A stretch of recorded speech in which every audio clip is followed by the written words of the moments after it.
বাতিলের আতঙ্ক, আপোষহীন নেতা, যে নেতার কোনো জুড়ি নাই। আজকের প্রধান অতিথি জনাব আলহাজ হযরত মাওলানা মুফতি সৈয়দ মোহাম্মদ রেজাউল করিম পীর সাহেব চরমনাই উপস্থিত আছেন। ইসলামী আন্দোলনের সম্মানিত সংগ্রামী, আজকের সম্মানিত সভাপতি সহ বিভিন্ন থানার নেতৃবৃন্দ, আমাদের কেন্দ্রীয় নেতৃবৃন্দ উপস্থিত আছেন, জাতির শ্রেষ্ঠ সন্তান হযরত উলামায়ে কেরাম। আমি সবাইকে আন্তরিক মুবারকবাদ জানাচ্ছি। একটি কথা পরিষ্কার করে বলে দিতে চাই, সেটি হচ্ছে বাংলাদেশের ভিতরে আমরা দেখেছি যখন ছাত্র জনতারা মাঠে ময়দানে নেমে আন্দোলন শুরু করলেন, কারফিউ জারি করা হয়েছিল। এই কারফিউ ভেঙে দিয়েছেন আমাদের আমির।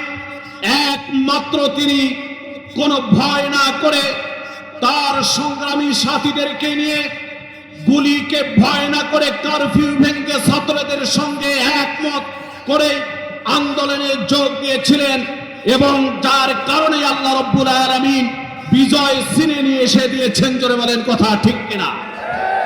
আমি খুব অল্প দুটি কথা বলে দিতে চাই। এমন একজন ব্যক্তিকে আমরা পেয়েছি যার কোনো জুরি নাই, যার কোনো তুলনাই হয় না। আমি পরিষ্কার করে একটি কথা সংক্ষেপে বলে দিতে চাই। সম্মানিত হাজিরিন, কাদিসিয়ার প্রান্তে হযরত ওমর ইবনুল খাত্তাব রাদিয়াল্লাহু তাআলা আনহুর শাসনামলে একটি যুদ্ধ সংগঠিত হয়। সেই যুদ্ধের নাম হলো কাদিসিয়ার যুদ্ধ। এই যুদ্ধে মুসলমানদের সেনাপতি তৈরি করা হয়েছিল বিশ্বজয়ী যোদ্ধা খালিদ ইবনে ওয়ালিদকে, আর কাফেরের সেনাপতি ছিল মাহান আরমানি নামে একজন ব্যক্তি। যুদ্ধ শুরু হয়ে গেল। মুসলমান সংখ্যা ছিল সংখ্যালঘু, আর কাফেররা ছিল ৮০,০০০-এর উপরে সৈন্য।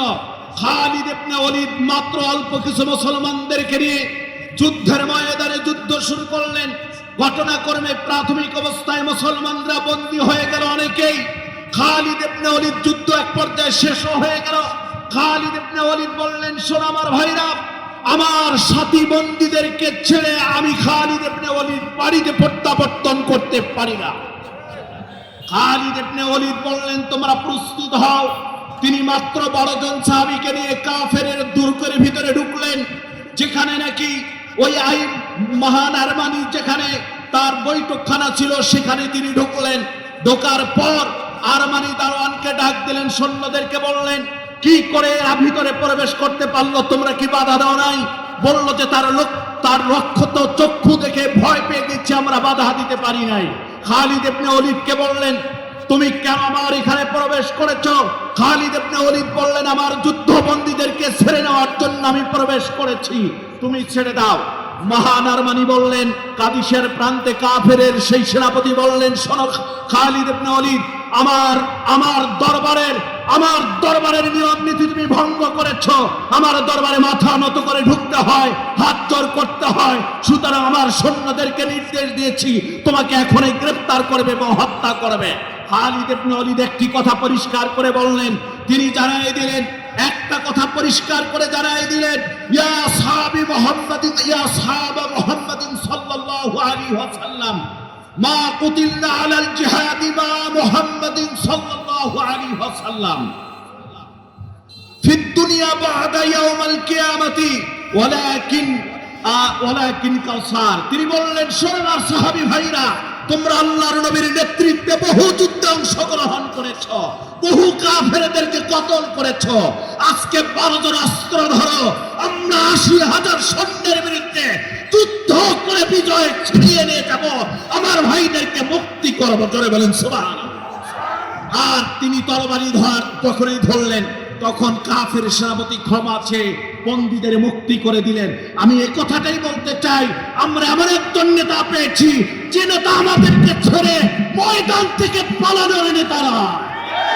আমরা এমন একজন নেতা পেয়েছি, এমন একজন ব্যক্তি পেয়েছি যিনি আমাদেরকে সাহস দিয়ে কাপড়ের কাপড় মাথায় বেঁধে রাজপথে নামেন।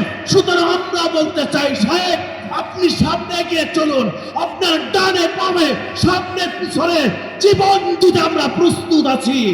ইনশাআল্লাহ বাংলার জমিনে ইসলামী পতাকা একদিন উত্তোলন হবে।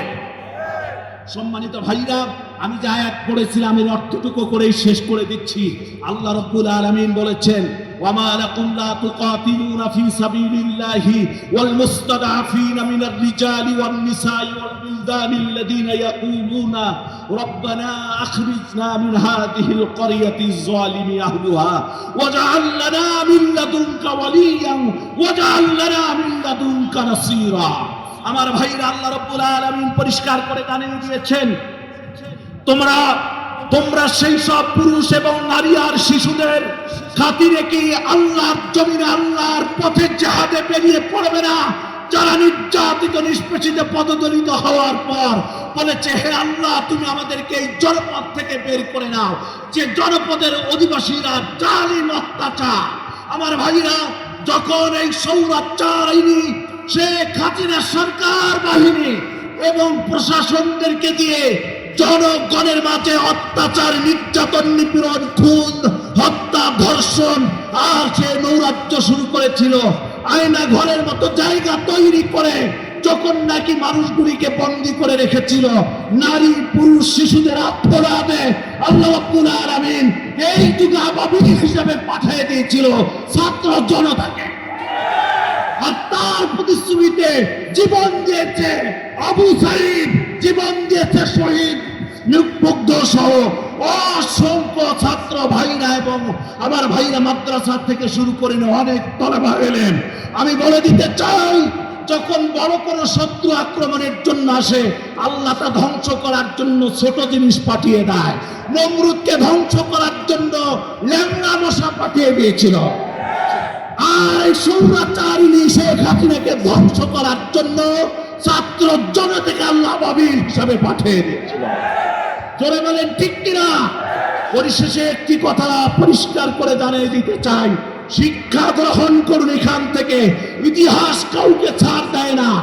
যে কেউ যদি স্বৈরাচার করে, মানুষের উপর জুলুম নির্যাতন করে, তার পরিণতি এটাই হওয়া স্বাভাবিক। আমি আজকের আলোচনা শেষ করে দিতে চাচ্ছি। শেষ করার পূর্ব মুহূর্তে বলতে চাই, এই সুশীতল ইসলামের ছায়া তলে আসুন। বাংলাদেশ ইসলামী আন্দোলন জিন্দাবাদ, বাংলাদেশ ইসলামী আন্দোলন জিন্দাবাদ, জিন্দাবাদ, পুলিশ হুজুর জিন্দাবাদ।